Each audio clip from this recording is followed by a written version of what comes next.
How to change your Dodo Webmail password. Follow my instructions. If you think your Dodo account has been compromised or just want extra security, changing your password is quick and easy. Here's how to do it.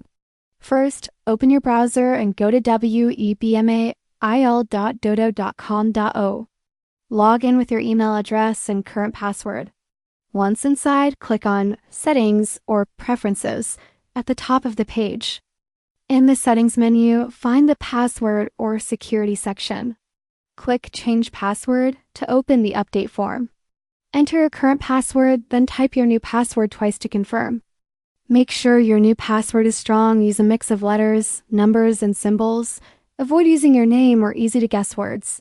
When you're ready, click Save or Update to apply the change. Your account will now require the new password for login.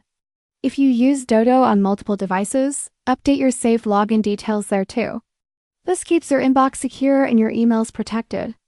That's how to change your Dodo Webmail password. Thanks for watching.